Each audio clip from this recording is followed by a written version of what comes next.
योग दर्शन की 287वीं कक्षा है। योग दर्शन के तृतीय पाद विभूति पाद को हम पढ़ रहे हैं और इसमें 13वां सूत्र चल रहा है। 13वां सूत्र धर्म, लक्षण और अवस्था परिणाम को लेकर के है। थोड़ा सा कठिन ये प्रकरण है, आसानी से समझ में आता नहीं है, लेकिन फिर भी हम प्रयास कर रहे हैं कि चीज़ों को सरलता से समझें। मैं आपसे बस ये निवेदन करूंगा कि जितनी चीज़ें समझ में आती हैं आप समझने का प्रयास कीजिए। एक दो बार में तो नहीं आता समझ में। कोई सोचे कि एक दो बार में पूरा समझ में आ जाएगा तो इतना आसान नहीं है। कई कई बार ये कक्षाएं देखनी होती हैं, कई बार विषय को टटोलना पड़ता है, अलग अलग पुस्तकों से, अलग अलग विद्वानों से इस विषय को समझना होता है। और जैसा कि मैं कह रहा था कि कई बार तो गुरुकुल के जो छात्र हैं, जो खूब मेधावी हैं, जो इसी परंपरा में पल रहे हैं, बढ़ रहे हैं, पढ़ रहे हैं, और गुरुकुल की परंपरा के जो अच्छे खासे आचार्य हैं, जो शीर्ष के अच्छे बड़े विद्वान हैं, उनको भी बहुत समस्याएं इस विषय को लेकर के आती हैं। समझाना बड़ा मुश्किल हो जाता है। तो चूंकि हम तो शुरुआत कर रहे हैं एक प्रकार से, अगर किसी को कोई बात ज़्यादा कठिन लगती है तो कोई बात नहीं, अभी उसको विचार कोटि में डाल करके रखें, विचार करते रहें, धीरे धीरे बातें समझ में आएंगी। देखिए, चित्र को थोड़ा और सरल किया है मैंने, थोड़ा और रोचक बनाया है जिससे कि बातें समझ में आए। हमने यहाँ पर धर्म परिणाम और लक्षण परिणाम को देख लिया था, और जल्दी जल्दी में कल अंत में अवस्था परिणाम को भी देखा था, और ये कहा था कि अवस्था परिणाम को आज विस्तार से समझेंगे। तो आइए पहले महर्षि व्यास जी को देख लेते हैं कि वो अवस्था परिणाम के बारे में क्या कह रहे हैं।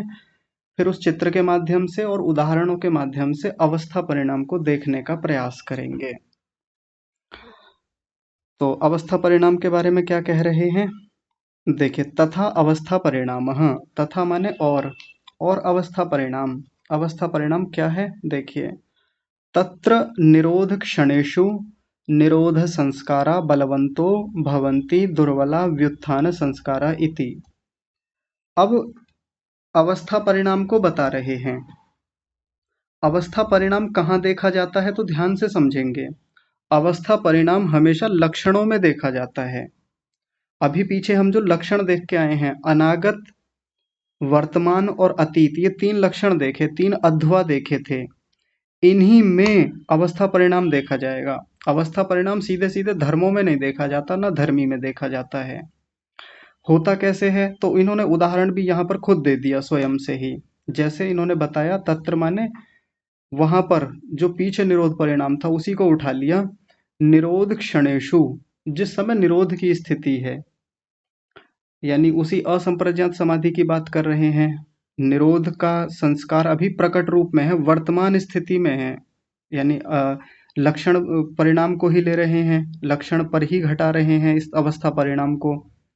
तो निरोध क्षणेषु, जिस समय निरोध समाधि लगी हुई है, तो उस समय कोई ये सोच सकता है कि भाई इस समय तो निरोध लगा हुआ है, निरोध के संस्कार सामने है, निरोध समाधि लगी हुई है, तो अब ऐसे में भला क्या परिवर्तन हो रहा होगा।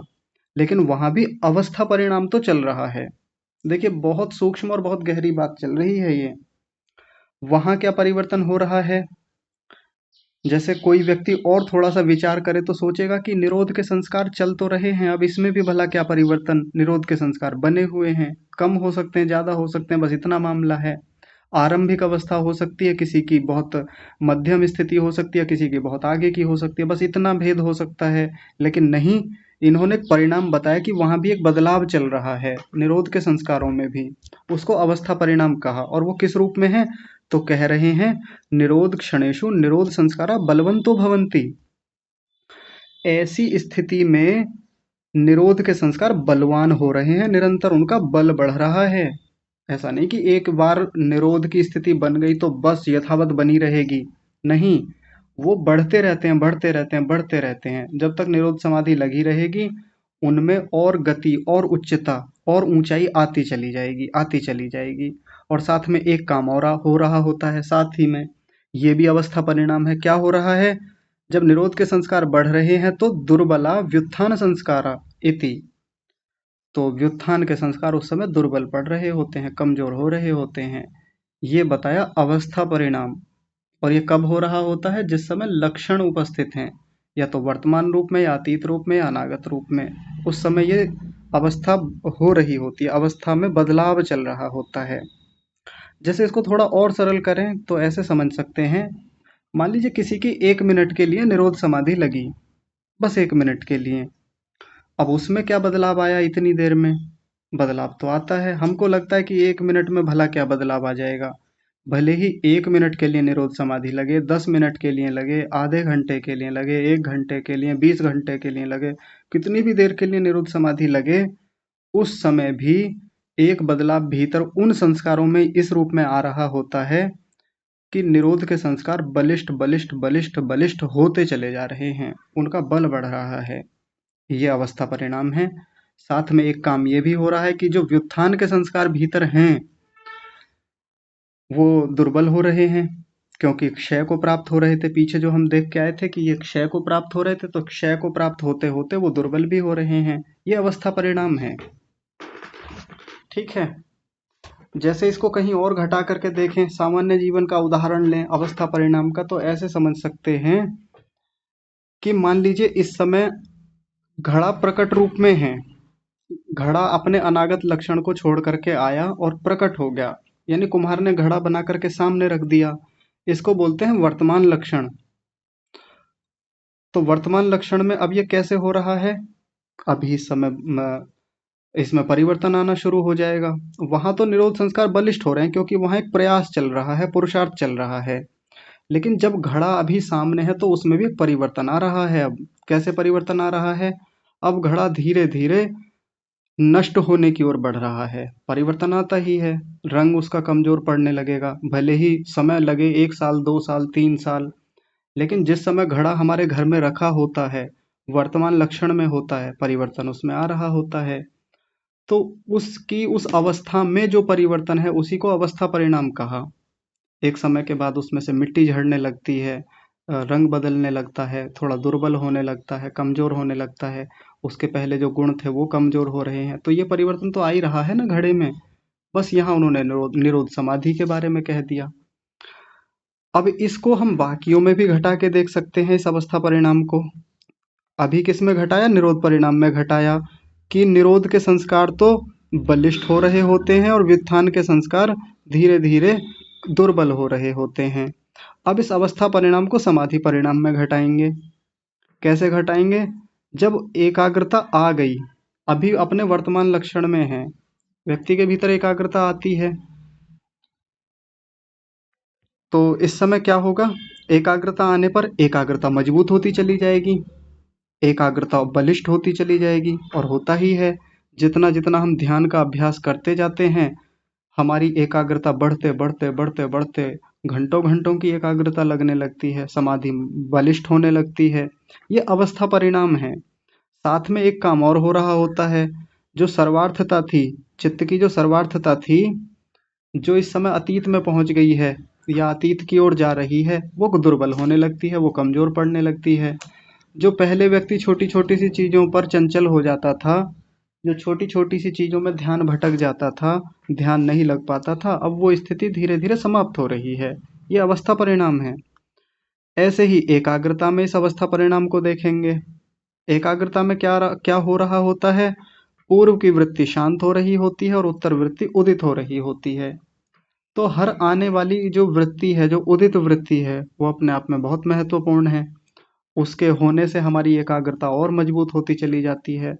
तो उत्तर वृत्ति बलिष्ठ बलिष्ठ होती चली जाएगी, और पूर्व की वृत्ति जो साथ में चल रही थी, समान वृत्ति थी, वो कमजोर पड़ती चली जाएगी। यानी और नई वृत्ति, उसमें नया ज्ञान, नया बोध अंदर अंदर उस वस्तु का, उस विषय का बढ़ता चला जाएगा। ये एकाग्रता के भीतर अवस्था परिणाम हम देख सकते हैं। तो यहाँ हमने 3 परिणामों को 3 तरीके से देखा। निरोध परिणाम, समाधि परिणाम और एकाग्रता परिणाम। इनमें धर्म परिणाम भी देखा, लक्षण परिणाम भी देखा, साथ में अभी अवस्था परिणाम भी देखा। यहाँ देख लीजिए चित्र में क्या लिखा हुआ है। अवस्था परिणाम, निरोध के समय में निरोध संस्कार बलवान हो रहा होता है और व्युत्थान संस्कार दुर्बल हो रहा होता है। बस वही बात बताई है जो वहां व्यास भाष्य में कही गई थी। और देख लीजिए और कुछ बात कह रहे हैं। एष धर्माणाम अवस्था परिणामः, यह जो है धर्म में अवस्था परिणाम है। अब इस पंक्ति को देख करके कोई ये सोच सकता है कि ये तो धर्मों में होता है और अभी आप बता रहे थे कि लक्षणों में होता है अवस्था परिणाम। तो तात्पर्य से वही पीछे से लेकर के आएंगे, अभी आगे भी बताएंगे अगली पंक्ति में। धर्मों में कहने का मतलब है धर्म के लक्षणों में अवस्था परिणाम हो रहा होता है।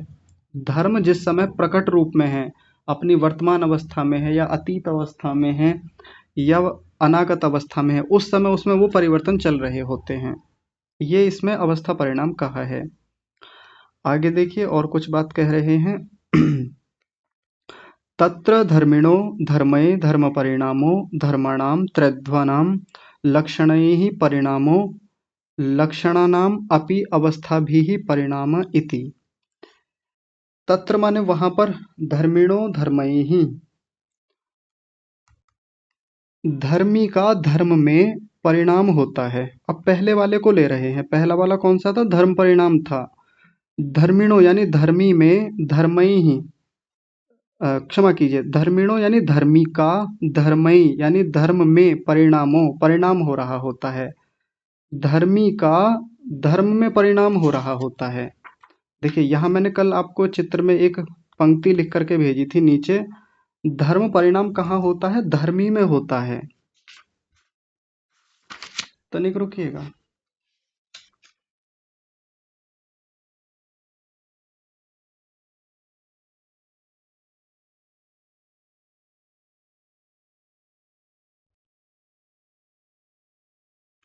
हाँ ठीक है। धर्म परिणाम कहाँ होता है? धर्म में होता है। इसका क्या मतलब हुआ? उदाहरण से समझ लेते हैं, फिर अपनी पंक्ति पर आएंगे। थोड़े से कठिन वाक्य हैं, एकदम से समझ में नहीं आते। धर्म परिणाम जो अभी पीछे पीछे देख के आए थे, वो कहाँ होता है? धर्मी में होता है। जैसे मैंने आम का उदाहरण पीछे आपके सामने रखा था, ये खट्टापन और मीठापन ये धर्म है। ये धर्म परिणाम किस में होता है? धर्मी में। धर्मी क्या है? वहां पर आम है। तो धर्म परिणाम हमेशा धर्मी में होता है। और ये व्युत्थान, निरोध, एकाग्रता, सर्वार्थता, पूर्व वृत्ति, उत्तर वृत्ति, ये क्या है? ये धर्म है। और ये सब परिणाम किस में हो रहे होते हैं? धर्मी नामक चित्त में हो रहे होते हैं। तो ये धर्म परिणाम किसी वस्तु में हो रहा होता है और उसी वस्तु को हम धर्मी कहते हैं। तो धर्म परिणाम कहाँ होता है? धर्मी में होता है। उसी बात को इस पंक्ति में तो बताया जो मैं अभी आपको कह रहा था। तत्र धर्मिणो यानी धर्मी का धर्म में या धर्म के रूप में परिणाम होता है। धर्माणाम, आगे देखिए, धर्माणाम त्रयध्वानाम लक्षणैः परिणामः। धर्माणाम यानी धर्म का, त्रयध्वानाम लक्षणैः परिणामः। अब धर्म का परिणाम देखेंगे कि धर्म का परिणाम किस में हो रहा होता है? लक्षणैः, लक्षण में या लक्षण के रूप में परिणाम हो रहा होता है। यहाँ पंक्ति में आ जाइए। लक्षण परिणाम कहाँ हो रहा होता है? धर्म में। ये जो अतीत, अनागत या अनागत, वर्तमान और अतीत जो परिणाम हो रहे होते हैं किसी भी चीज में, जो ये जो काल का परिवर्तन हो रहा होता है, वो धर्म में होता है, धर्मी में नहीं होता। ध्यान से समझेंगे, किस में हो रहा होता है? धर्म में। जब भी हम लक्षण परिणाम देखेंगे कि अब मीठापन आ गया आम में, खट्टापन चला गया, मीठापन आ गया, ये हमेशा धर्म में देखा जाता है, धर्मी में नहीं। हम आम में नहीं देखेंगे। आम के जो धर्म है, मीठापन और खट्टापन, उसमें देखा जाता है हमेशा। अभी जो चित्त वाला उदाहरण देखा, चित्त में कभी तो निरोध धर्म आ रहा होता है, निरोध धर्म जा रहा होता है। तो ये निरोध धर्म का आना या जाना, ये उसका लक्षण परिणाम है। लक्षण परिणाम धर्म में होता है, ना कि धर्मी में। सीधे सीधे यहाँ कह रहे हैं, बहुत महत्वपूर्ण बात है, फिर से समझिए। लक्षण परिणाम क्या होता है? जो पीछे काल बताए थे, अनागत, वर्तमान और अतीत, किसी भी वस्तु का वर्तमान, भविष्य, भूत जो देखना होता है, हम धर्म में देखते हैं हमेशा, वस्तु में नहीं देखते। धर्मों में देखा जाता है। आम खट्टापन छोड़ करके मीठेपन में अभी वर्तमान हो गया है, ये उसका लक्षण परिणाम है। तो किस में देखा जाता है? मीठापन और खट्टापन नाम का जो धर्म है, आम में नहीं। आम में नहीं देखते, आम के धर्म में देखा जाता है। आम का धर्म बदला जा रहा है। पहले हरा रंग, ये उसका एक धर्म था, वो छूट रहा है और उसका जो अनागत में पीलापन है वो अब लौट करके वर्तमान में आ रहा है, पीलापन सामने आ गया।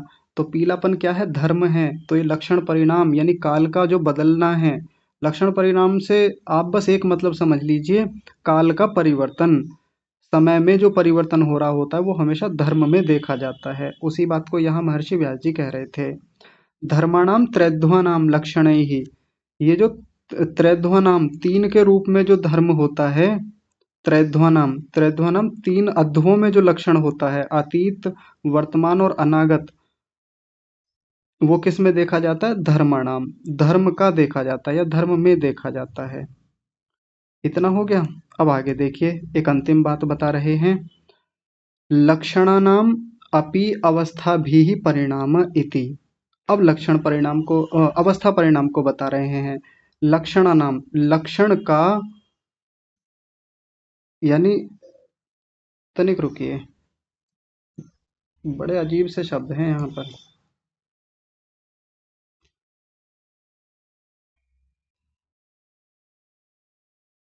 लक्षणानाम अपि अवस्थाभिः, हाँ लक्षणों का, ये जो लक्षणा नाम लिखा हुआ है, लक्षणों का अवस्था भी ही, अवस्था के रूप में परिणाम, अवस्था के रूप में परिणाम देखा जाता है। या इस पंक्ति को बदल करके देखें तो अवस्था परिणाम लक्षण में देखा जाता है। अवस्था परिणाम किस में देखा जाता है? हमेशा लक्षण में। अभी जो बिल्कुल अभी हाल ही में जो हमने पढ़ना शुरू किया था अवस्था परिणाम को, अवस्था परिणाम किस में देखा जाता है? लक्षणों में देखा जाता है। ये देखिए, अवस्था परिणाम अभी तो देखा था कि निरोध के संस्कार बलिष्ठ हो रहे होते हैं और व्युत्थान के संस्कार दुर्बल हो रहे होते हैं। ये किस में देखा जाता है? लक्षणों में। जिस समय लक्षण उभरे हुए हैं या लक्षण अतीत में चले गए हैं या लक्षण अनागत में जा रहे हैं, तो उसी समय अवस्था परिणाम को देखा जाता है। तो ये तीन बातें हो गई, आप इन पर और विचार कीजिएगा। थोड़ी गहरी बातें हैं, जब तक आप आराम से एक जगह एकाग्र होकर बैठकर नहीं देखेंगे तब तक ये बातें उतनी आसानी से समझ में नहीं आएंगी। तो तीनों जो अभी निष्कर्ष के रूप में थी वो सारी बातें रख दी। अब आगे देखिए, कुछ और बातें बता रहे हैं। एवं इस प्रकार धर्म लक्षण अवस्था परिणामैः शून्यम न क्षणम अपि गुणवृत्तम अवतिष्ठते। अब एक सिद्धांत बता रहे हैं जो पीछे भी आया था, उसी की एक प्रकार से पुष्टि की जा रही है। गुणवृत्तम, गुणों का जो व्यापार है, गुणों का व्यापार, जो गुणों का जो व्यापार है यानी सत्वगुण, रजोगुण और तमोगुण जो आते जाते रहते हैं, कभी सत्वगुण उभरता है, रजोगुण दब जाता है, कभी रजोगुण उभरता है, तो ये गुणों का व्यापार होता है। तो गुणों का जो व्यापार है वो धर्म लक्षण अवस्था परिणामई ही शून्यम, कि वो जो गुणों का व्यापार है वो धर्म लक्षण और अवस्था परिणाम से रहित हो जाए। क्षणम अपि न अवतिष्ठते, ऐसा एक क्षण के लिए भी नहीं हो सकता। गुणों का जो व्यापार है वो धर्म परिणाम से, लक्षण परिणाम से और अवस्था परिणाम से लिए एक के क्षमा कीजिए, गुणों का जो व्यापार है वो धर्म परिणाम, लक्षण परिणाम और अवस्था परिणाम से रहित एक क्षण के लिए भी नहीं हो सकता। ये पूरी पंक्ति बनेगी। इसका मतलब क्या हुआ? हमारे चित्त में जितना परिवर्तन होता रहता है वो एक समय के लिए भी बंद नहीं होता, वो हमेशा चलता रहता है, कभी धर्म परिणाम के रूप में, कभी लक्षण परिणाम के रूप में, कभी अवस्था परिणाम के रूप में, हमेशा चलता रहता है, उससे शून्य या उससे रहित। शून्यम का मतलब है रहित। क्षणम अपि, एक क्षण के लिए भी, न अवतिष्ठते, इस न को अवतिष्ठते के साथ लाएंगे। अवतिष्ठते का मतलब नहीं रहता है, नहीं ठहर पाता है, एक क्षण के लिए भी कभी स्थिर नहीं हो पाता, हमेशा उसमें बदलाव चलता रहता है, चलता रहता है, कोई ना कोई बदलाव होता रहता है। जब हम निरोध को की भी स्थिति को देखते हैं, कोई कहता है कि इस समय तो मेरा चित्त निरुद्ध स्थिति में है, बिल्कुल स्थिर है, मोटी मोटी भाषा में हम कह देते हैं कि चित्त स्थिर है। और अभी जब हम यहाँ कक्षा में बैठे हैं, ध्यान में बैठे हैं, घर में एकांत में बैठे हैं, तो कोई व्यक्ति कह सकता है कि मेरा चित्त इस समय शांत है, मेरे चित्त में कोई हलचल नहीं है। हाँ, मोटी भाषा में हम कह देते हैं, ऐसे स्थूल भाषा में, कि हाँ चित्त स्थिर है। लेकिन जब उसकी सूक्ष्मता में जाकर के देखेंगे, जो हमने पिछले 2-3 दिनों में देखा है, उसमें धर्म परिणाम तो होता ही रहता है हमेशा। धर्मों में परिवर्तन चलता रहता है, कभी सर्वार्थता जा रही है, कभी एकाग्रता आ रही है, कभी एकाग्रता जा रही है, सर्वार्थता आ रही है, कभी कोई से संस्कार आ रहे हैं, कभी कोई संस्कार जा रहे हैं। ये हमेशा चलता रहता है। हमको महसूस ऐसा हो रहा है कि चित्त तो हमारा ठहरा हुआ है। कभी लक्षणों में परिवर्तन हो रहा होता है, कोई स्थिति आ रही है, कोई स्थिति जा रही है, कभी उसका धर्म उदित हो रहा है, कभी अनागत में जा रहा है और कभी अतीत में जा रहा है। ये लक्षण परिणाम ही तो होता है। और अवस्था परिणाम का मतलब क्या है कि कोई संस्कार तो बलवान हो रहे हैं, कोई संस्कार कमजोर पड़ रहे हैं। ऐसा ही तो होता है। जिस समय हम घर में एकांत में बैठे हैं, शांत बैठे हैं, तो एकाग्रता के यानी शांति के संस्कार उस समय बढ़ रहे हैं धीरे धीरे। हमको देखने में तो ऐसा लगेगा कि चित्त बिल्कुल स्थिर है, चित्त में कोई परिवर्तन नहीं हो रहा। मुझे तो अपने चित्त में इस समय कोई परिवर्तन दिख नहीं रहा, ना भीतर कोई हलचल है, ना बेचैनी है, कोई परिवर्तन नहीं है। नहीं, उस समय भी परिवर्तन तो होता है। हमारा चित्त एक क्षण के लिए भी, देखिए क्षणम अपि शब्द लगाया, कोई ये कहे कि एक क्षण को तो मैंने चित्त को स्थिर कर लिया था, 2 क्षणों के लिए चित्त स्थिर हो गया था। मोटी मोटी भाषा में हम कह देते हैं कि चित्त एकाग्र हो गया, अब चित्त संप्रज्ञात समाधि में चला गया या असंप्रज्ञात समाधि में चला गया। ये जो चित्त का जो व्यापार है, गुणों का जो व्यापार है, एक प्रकार से सत्वगुण रजोगुण तमोगुण का जो अपना काम है, वो तो हमेशा चलता रहता है। और ये सिद्धांत बता दिया जो पीछे भी हम सूत्र में देख करके आए थे, क्या था? चलम च गुणवृत्तम। मैंने वहां च शब्द भी लगाया था ना, जबकि वहां सूत्र में नहीं था। यहाँ च लगा हुआ है, च माने और, चलम गुणवृत्तम।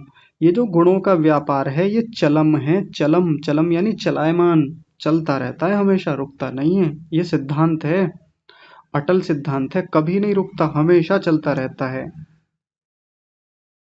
अगर किसी व्यक्ति ने ये वाला सिद्धांत नहीं पढ़ा, ये वाला सूत्र नहीं पढ़ा जिस सूत्र को हम अभी पढ़ रहे हैं, और मोटा मोटा उसने योग को पढ़ रखा है, ऐसे ही जो हम ऊपर ऊपर से पढ़ के निकल जाते हैं अष्टांग योग को, तो वो तो ये कहेगा कि निरोध समाधि में जाके तो चित्त स्थिर हो जाता है, अब कोई न वृत्ति बची है। हाँ, संस्कार बचे हुए हैं लेकिन वृत्ति तो कुछ नहीं बची हुई, चित्त में कोई हलचल नहीं है। लेकिन अभी हम देख के आए हैं ना, धर्म परिणाम भी हो रहा है उस समय लक्षण परिणाम भी हो रहा है, अवस्था परिणाम भी हो रहा है, संस्कारों में ही बहुत कुछ चल रहा है। तो ये एक अटल सिद्धांत है कि ऐसे समय में भी जब हमको लगता है कि चित्त स्थिर हो गया है, उस समय भी परिणाम तो चल रहा है। परिणाम यानी बदलाव, परिवर्तन, ये तो होता रहता है। उसका कारण क्या है? तो देखिए अगली पंक्ति में कारण बता रहे हैं। मन में ये आ रहा है ना, मन में ये भी तो आता है हमारे, एक प्रश्न उठता है, ऐसा होता क्यों है? तो उसके पीछे कारण बता रहे हैं। गुण स्वभाव्यम तु प्रवृत्ति कारणम उक्तम गुणानाम इति। गुणानाम प्रवृत्ति कारणम, इसको ऐसे सीधा करेंगे, इसका अन्वय करेंगे। वाक्य को सीधा कैसे किया जाएगा अपनी भाषा में, हिंदी में? गुणानाम प्रवृत्ति कारणम। गुणों का जो प्रवृत्ति का कारण है, ये जो गुण अपनी प्रवृत्ति में आते रहते हैं, कि कभी रजोगुण के कारण चंचलता आ रही है, सत्वगुण के कारण एकाग्रता आ रही है यानी ज्ञानात्मक स्थिति बन रही है, और तमोगुण के कारण जड़ता आ रही है। ये प्रवृत्ति तो होती है गुणों की। गुणों की प्रवृत्ति कुछ और थोड़ी होती है। कभी चीजों का बोध हो रहा होता है, कभी भीतर अस्थिरता हो रही होती है, चंचलता, और कभी जड़ता हो रही होती है। यही गुणों का वृत्त है, यही उनकी प्रवृत्ति है। गुणानाम प्रवृत्ति कारणम, गुणों की प्रवृत्ति का कारणम क्या है? तो देखिए क्या कह रहे हैं, गुण स्वभाव्यम तु। वो तो गुणों का स्वभाव ही ऐसा है, ये गुणों का स्वभाव ही ऐसा है। भगवान ने क्या बनाया? भगवान ने तो खैर मूल जो सत्वगुण रजोगुण तमोगुण थे उनको पकड़ करके, उनको इस रूप में हम अनुपात में ला करके उनसे चित्त बना दिया, बाकी चीजें बना दी। बाकी तो उनका स्वभाव ही ऐसा है, वो करेंगे ही, जब तक हमारे साथ जुड़े रहेंगे वो ये परिवर्तन लाते रहेंगे भीतर, कभी उनका व्यापार रुकने नहीं वाला। और यहाँ आकर के सारे प्रश्न खत्म हो जाते हैं। अब कोई इससे आगे भी प्रश्न करने लगे, जी ऐसा क्यों? ऐसा क्यों? स्वभाव है उनका। जब स्वभाव है किसी चीज का तो उसको बदल थोड़ी सकते हैं। मूल स्वभाव की बात चल रही है यहाँ पर। इन गुणों का ये स्वभाव कभी नहीं बदलता, हमेशा ऐसे ही चलते रहते हैं। अपने वृत्त को यानी अपने व्यापार को ऐसे ही बदलते रहते हैं, बदलते रहते हैं। एक उठता है, एक दबता है, एक दबता है, एक उठता है। इनका डिजाइन ही ऐसा है, स्वरूप ही ऐसा है। तो क्या कहा यहाँ पर? गुणानाम प्रवृत्ति कारणम गुण स्वभाव्यम तु।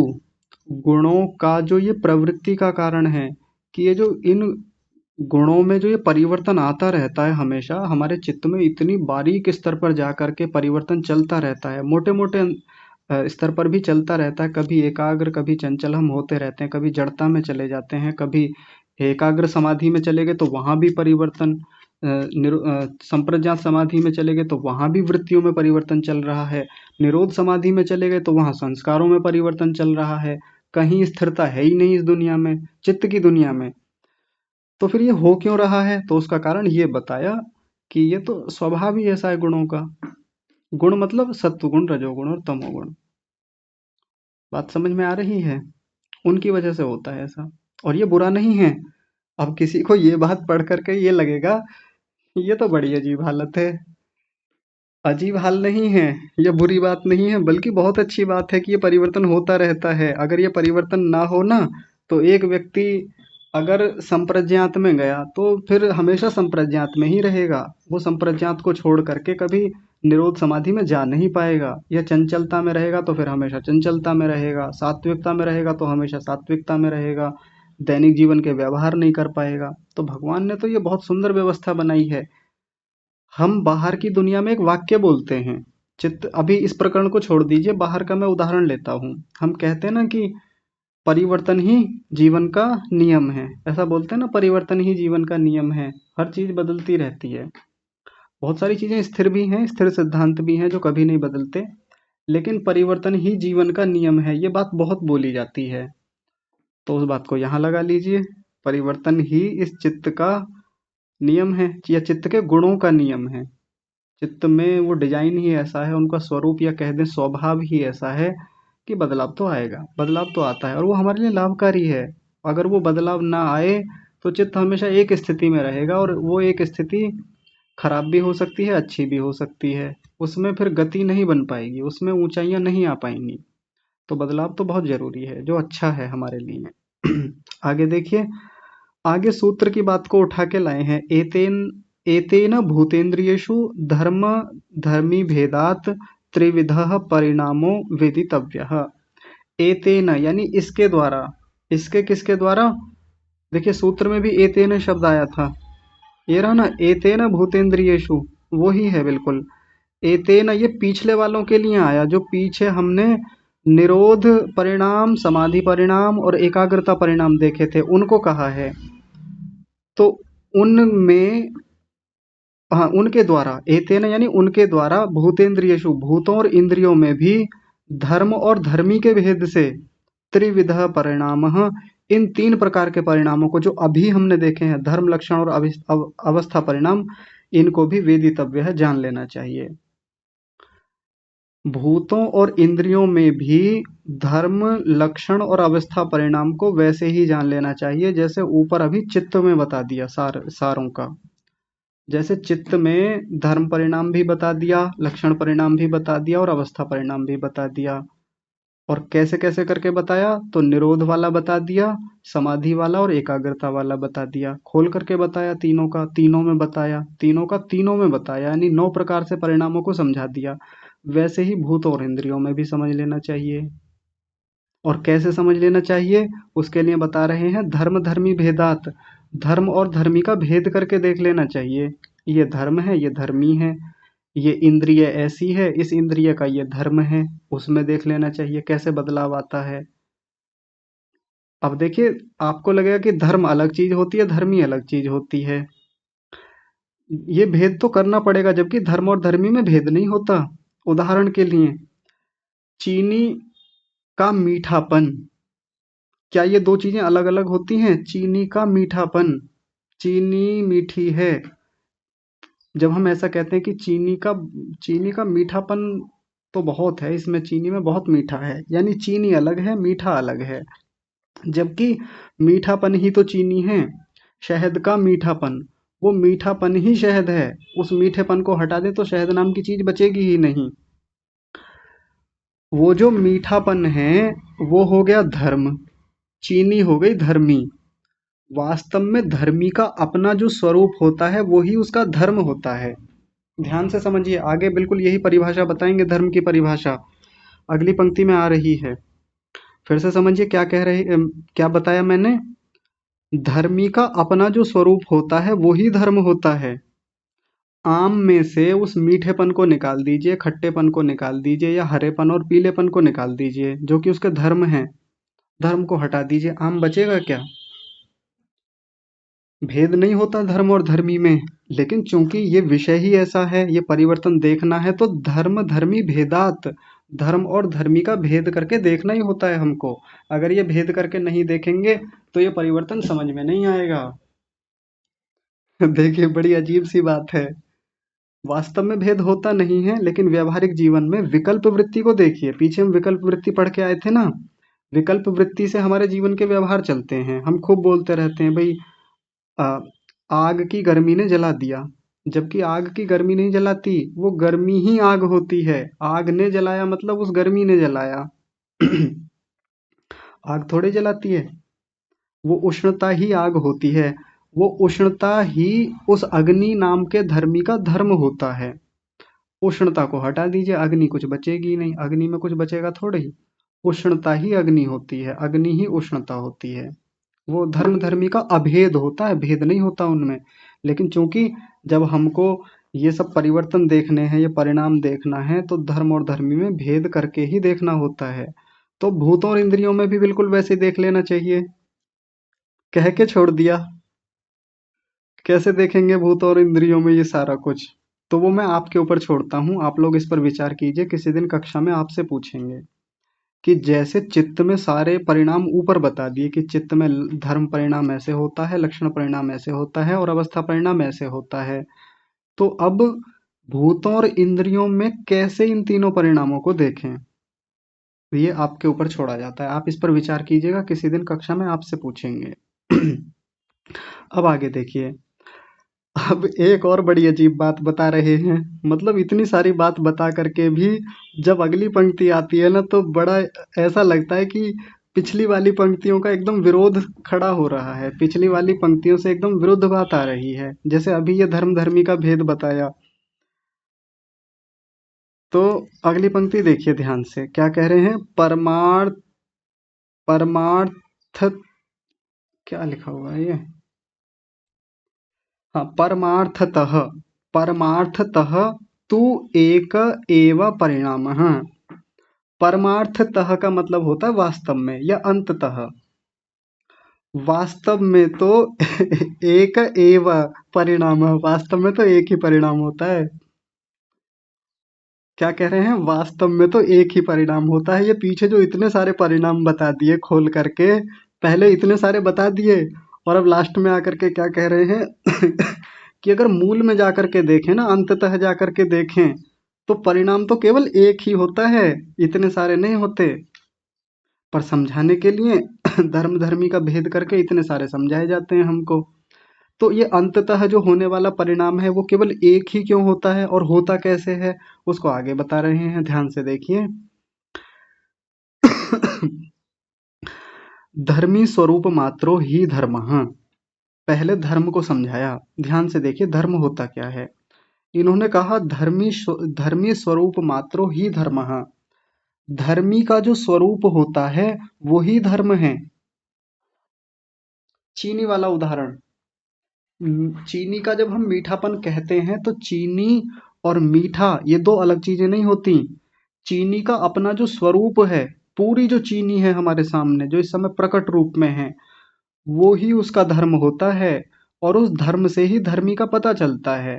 मीठेपन से ही चीनी का पता चलता है। यह जो दिखने में चीनी जैसी है, सफेद रंग की है, छोटे छोटे से स्क्वायर शेप में या छोटे छोटे वर्गाकार टुकड़ों में जो बनी हुई है, ये भी तो उसका स्वरूप है। तो ये ही उसके धर्म भी हैं। मीठापन उसका एक धर्म हो गया, सफेद रंग उसका एक धर्म हो गया, और छोटे छोटे वर्गाकार जो टुकड़ों में बटी हुई है और स्थान घेर रही है, ये सब उसके धर्म हैं। इन धर्मों को हटा दें तो धर्मी कुछ बचता ही नहीं है। धर्मी का अपना जो स्वरूप है वो ही धर्म है। क्या क्या क्या कहा? धर्मी स्वरूप मात्रो ही धर्मः। धर्मी का स्वरूप मात्र ही धर्म है। अब कहीं भी देख लीजिए, किसी भी वस्तु पे लगा लीजिए, कोई भी उदाहरण ले लीजिए, अग्नि को ले लें, अग्नि की उष्णता जब हम कहते हैं तो उष्णता ही अग्नि है। अग्नि कैसी लपटों वाली है, किस रंग की है, कितना ऊंचा जा रही है, किस आकार प्रकार वाली है, कितनी उष्णता है उसमें, तीव्र है कि कम है, ये सारे उसके धर्म हो गए। और ये धर्म उसमें अभेद रूप से होते हैं। अभेद का मतलब पृथक नहीं होते, उसी में समाहित हैं। वो ही वास्तव में वो धर्मी का स्वरूप ही वो धर्म के रूप में होता है। आगे देखिए क्या कहते हैं, धर्मी विक्रिय विक्रिया एव एषा धर्म द्वारा प्रपंच्यत इति। धर्मी में जो विक्रिया है यानी धर्मी में जो परिवर्तन है वो धर्म द्वारा यानी धर्म के द्वारा प्रपंच्यत, प्रपंच्यत का मतलब होता है प्रकट रूप में आती है, इति ऐसा। धर्मी में जो परिवर्तन होता है वो धर्म के द्वारा प्रकट होता है, जिसको हम कह देते हैं कि ये तो धर्म में परिवर्तन आ रहा है। तो ये जो ऊपर जो पंक्ति बताई थी कि वास्तव में तो एक ही परिणाम होता है, ये जो इतने सारे परिणाम ऊपर बताए, इतने ना होकर के परिणाम तो एक ही होता है। कौन सा? धर्मी विक्रिया, धर्मी में जो परिवर्तन हो रहा है, धर्मी में जो परिवर्तन हो रहा है वास्तव में वही परिणाम है इस पूरी दुनिया में। और वो पता कैसे चलता है? धर्म द्वारा प्रपंचयत इति, धर्म के द्वारा उसका प्रकटीकरण होता है, प्रस्तुतिकरण होता है। धर्म को देख करके हम धर्मी में होने वाले परिवर्तन का पता लगाते हैं, वास्तव में तो धर्मी में ही भीतर परिवर्तन है वो। कैसे? उदाहरण से देख लें। आम में जो परिवर्तन हमको दिखता है वास्तव में तो आम में ही परिवर्तन है वो भीतर, लेकिन पता कैसे चलता है, उसका प्रकटीकरण कैसे होता है? उसके लक्षणों को देख कर, क्षमा कीजिए, उसके धर्मों को देख करके। उसका एक धर्म था हरा रंग, हरा रंग नाम का धर्म बदला, पीलापन नाम का एक धर्म आ रहा है, प्रकट रूप में हो रहा है, प्रपंचता को प्राप्त हो रहा है। इससे पता चला कि आम में परिवर्तन है, धर्मी में विक्रिया हो रही है। खट्टापन नाम का धर्म गया जा रहा है और प्रकट होता है अब उसका मीठापन। ये इस समय जैसे ही प्रकट रूप में आया, प्रपंच रूप में आया, प्रपंच का मतलब प्रकट रूप में आना, जैसे ये प्रकट रूप में आता है, ये पता कैसे चलता है? धर्म के द्वारा, धर्म से ही पता चलता है। सीधे सीधे धर्मी में होने वाले परिवर्तन को हम लोग पकड़ ही नहीं सकते। तो इतना बताया। तो धर्म धर्मी के स्वरूप को ही कहते हैं, और धर्मी में होने वाली जो विक्रिया है, जो परिवर्तन है, वो धर्म के द्वारा प्रकट रूप में आती है। आगे देखिए क्या कह रहे हैं, तत्र धर्मस्य धर्मिणी ही वर्तमानस्य एव अध्व अध्व अध्वसु अतीत अनागत वर्तमानेषु भावन भाव अन्यथात्वं भवति। धर्मस्य धर्मिणी वर्तमानः, इस वर्तमानस्य शब्द को धर्मस्य के साथ लगाएंगे। ध्यान से देखिए, थोड़ा सा ये वाक्य अजीब है। धर्मस्य शब्द को लगाएंगे वर्तमानस्य के साथ। धर्मिणी यानी धर्मी का, क्षमा कीजिए, धर्मी में धर्मस्य वर्तमानस्य, धर्मी में धर्म वर्तमान रहता है। यहाँ वर्तमान का मतलब वर्तमान काल नहीं है, वर्तमान का मतलब उपस्थित होना। और भी शास्त्रों में वर्तमान का मतलब ज्यादातर क्या आता है? उपस्थित होना। वर्तमान का मतलब ये प्रेजेंट नहीं, उपस्थित होना। जैसे आपने ईश्वर स्तुति प्रार्थनोपासना के मंत्रों में ऋषि का एक कथन पढ़ा होगा, वो लिखते हैं कि जो इस जगत के उत्पन्न होने से पूर्व वर्तमान था, जगत के उत्पन्न होने से पूर्व वर्तमान था। अगर किसी व्यक्ति ने शास्त्र ना पढ़े हो, आर्य समाज से ना जुड़ा हो, या इन आर्ष साहित्य से ना जुड़ा हुआ हो ना, तो उसको पंक्ति कभी जीवन में समझ में नहीं आती। वो कहेगा कि ऋषि ने तो गलत लिख रखा है। जो सब जगत के उत्पन्न होने से पूर्व वर्तमान था, उत्पन्न होने से पहले कौन वर्तमान रहता है? वर्तमान तो ये है जो अभी सामने है। उत्पन्न होने से पहले भला कौन वर्तमान होता है? तो वर्तमान का मतलब उपस्थित, जो इस सब जगत के उत्पन्न होने से पहले उपस्थित था। तो वर्तमान का मतलब यहाँ पर कहा उपस्थित। धर्मिणी, धर्मी में धर्मस्य वर्तमानस्य या धर्मस्य वर्तमानः, धर्मी में धर्म जो है वो वर्तमान रहता है, उपस्थित रहता है हमेशा। इतना बता रहे हैं। और आगे कह रहे हैं कैसे होता है, वर्तमानस्य अध्वासु अतीत अनागत वर्तमानेषु, किसके रूप में रहता है? अतीत के रूप में, अनागत के रूप में और वर्तमान के रूप में। ये तीन अध्वा हमने पीछे देखे थे। भाव अन्यथात्वं भवति।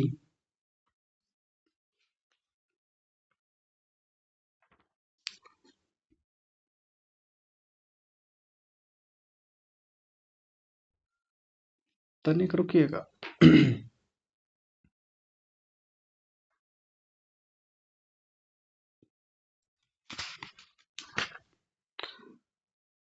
प्रकरण थोड़ा कठिन है। तत्र धर्मिणी वर्तमानस्य, धर्मी में वर्तमान उपस्थित धर्म के ही अतीत अनागत वर्तमान भावना भावन भाव अन्यथात्व।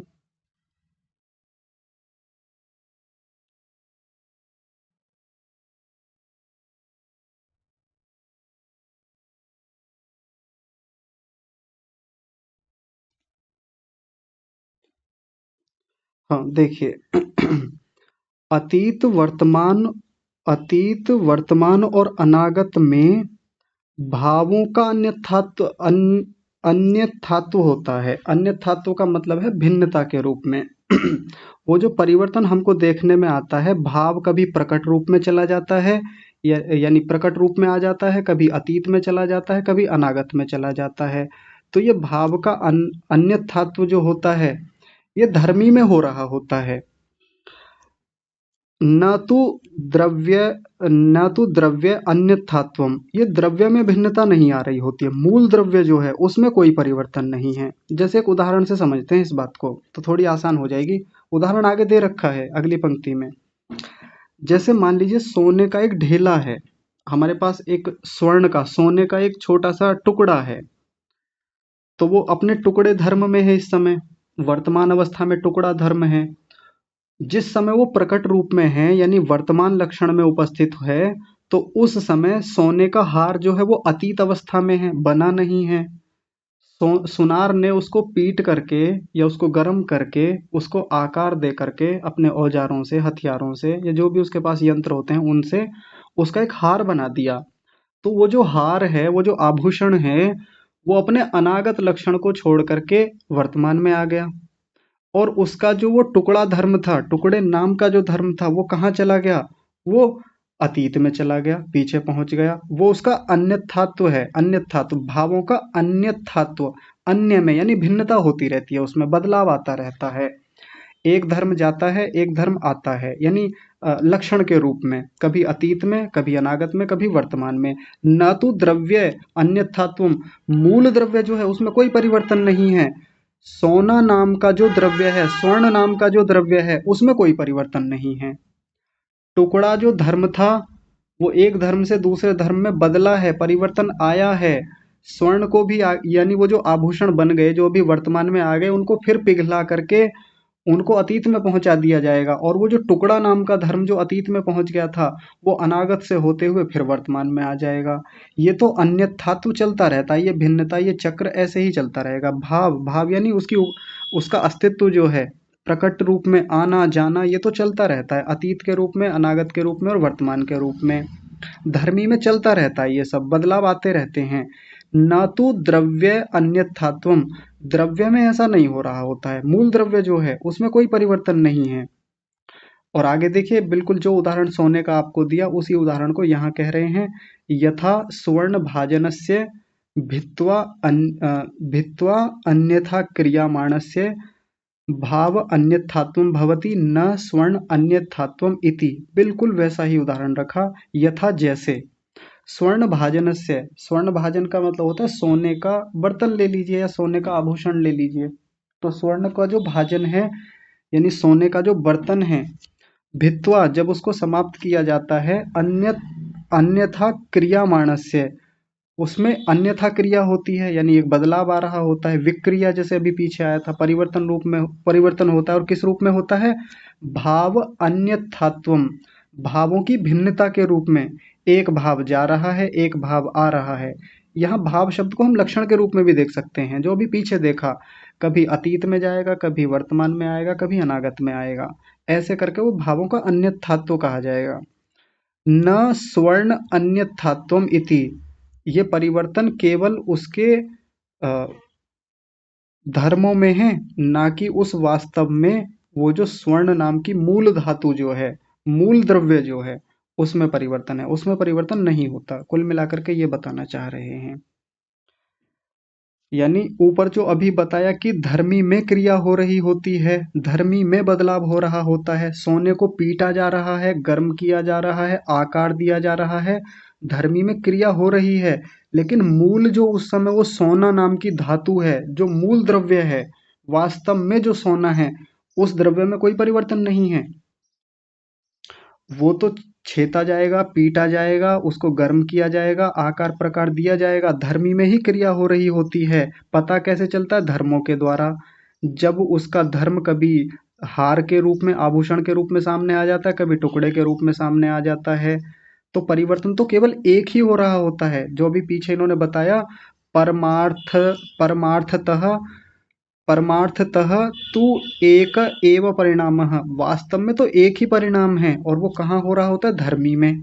परिणाम तो धर्मी में ही हो रहा होता है, धर्म के द्वारा प्रकट हो रहा होता है। लेकिन साथ में एक बात और बता दी, इसका मतलब कोई ये ना सोच ले कि मूल द्रव्य जो है वो बदल रहा होता है। मूल द्रव्य नहीं बदलता, वास्तव में वो द्रव्य तो वैसा का वैसा ही है। आम नाम का जो द्रव्य है, जो इसको हम वास्तव में आम द्रव्य कहते हैं, वो तो वैसा ही है। जिसको आम कहा जाता है, उसके धर्मों को देख करके हम धर्मी में होने वाले परिवर्तनों को पता करते हैं कि आम खट्टा था, अब मीठा हो रहा है। तो परिवर्तन तो खैर धर्मी में ही हो रहा है, लेकिन हम धर्मी में होने वाले परिवर्तन को देख करके ये सोच लेते हैं कि ये तो पूरा आम ही बदल गया, पूरा आम का स्वरूप ही बदल गया। आम का स्वरूप तो वैसा ही है। धर्मी में जो परिवर्तन आया है, उसको हम धर्म के परिवर्तन के रूप में देख रहे होते हैं। यानी बहुत सूक्ष्म बातें हैं, बहुत गहरी चीजें हैं, जिसको यहाँ बता रहे हैं। विचार करेंगे और चित्त के संदर्भ में भी इनको देखेंगे, और जब चित्त के संदर्भ में सब बातें समझ में आ जाएंगी, तो फिर भूतेंद्रियेषु, भूतों और इंद्रियों में भी इन सब लक्षणों को, क्षमा कीजिए, इन सब परिवर्तनों को, परिणामों को हम घटा करके देखेंगे। तो किसी को यदि एक बार में बात समझ में नहीं आती है, तो और पुस्तक में वीडियो से या रिकॉर्डिंग से या अन्य आचार्यों से, अन्य विद्वानों से आप खूब चर्चा कीजिए, बात कीजिए, और फिर भी समझ में नहीं आती है तो फिर आगे बात करेंगे। आज की कक्षा को विराम देते हैं। जुड़ने के लिए सभी का बहुत धन्यवाद, और परमेश्वर का तो बहुत धन्यवाद, जिन्होंने इतनी सुंदर व्यवस्थाएं, इतना अति उत्तम ज्ञान हमको प्रदान किया। तो उनके धन्यवाद पूर्वक आज की कक्षा को यहीं विराम। आप सभी को सादर प्रणाम।